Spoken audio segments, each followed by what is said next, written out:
WWE Global Ambassador Titus O'Neil details start of pro wrestling journey. Titus O'Neil has long credited his good friend and former WWE champion Dave, the Animal Bautista, as the spark that ignited his professional wrestling pursuit. During a recent interview with the Pivot podcast, O'Neil opened up about the events that followed Bautista's initial push, beginning with a peek inside the old FCW training center, which enclosed WWE's developmental talents. Coming off a recent divorce, O'Neil initially set out for a new job as an assistant defensive line football coach in Florida in 2009. 2 weeks before his meeting with the head coach, however, O'Neil noticed the FCW training center, which Bautista had previously told him about across the street while he was out to buy a pair of dress shoes.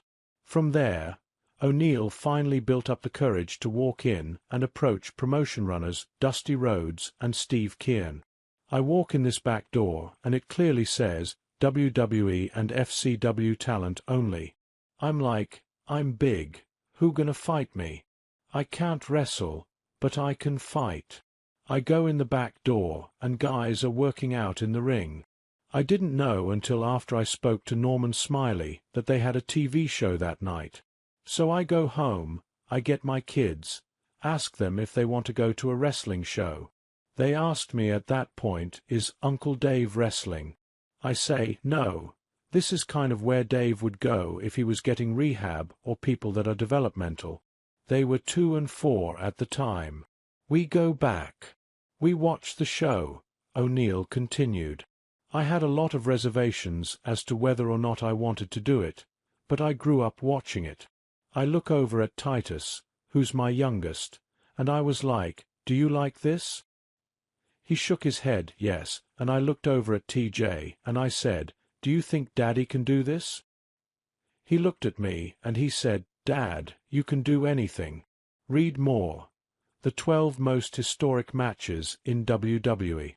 O'Neil recalls life-changing phone call from former WWE executive John Laurinaitis after receiving the approval of his sons. O'Neil later received a phone call from WWE's Executive Vice President of Talent Relations at the time, John Laurinaitis, on the ride home from the FCW event. On it, Laurinaitis informed O'Neil that he, Rhodes, and Keirn had collaboratively decided to offer him a 3-day tryout, which included full pay.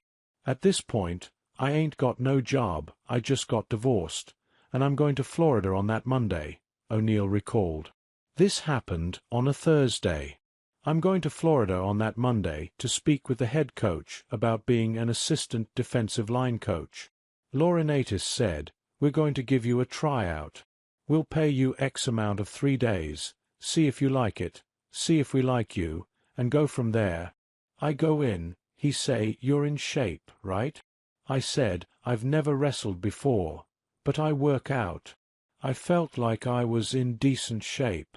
That Friday, I work out in the morning, I'm driving home to go get my boys from daycare, and get a call, hey, this is John Laurinaitis calling you back. The guys say they love your work ethic. I think they see some potential there. We're going to sign you. Along with O'Neil's WWE contract offer, Laurinaitis also assured that he'd be paid the sum of all 3 tryout days. In the days following, O'Neil flew out to Pittsburgh for his physical examination, which he passed, and subsequently signed his contract with the company. Finally, he reported back to Florida Championship Wrestling to begin his official in-ring training. In November 2009, O'Neil made his in-ring debut against Lennox McEnroe. Fast forward 15 years, he is now a global ambassador for WWE, with a tag team title reign and a WWE Hall of Fame Warrior Award to his name. If you use any of the quotes in this article, please credit the Pivot podcast with a hat tip to Wrestling Incorporated for the transcription. Don't miss any of the major wrestling headlines. Sign up to our free newsletter for the biggest stories, sent straight to your inbox. Read the original article on Wrestling Inc.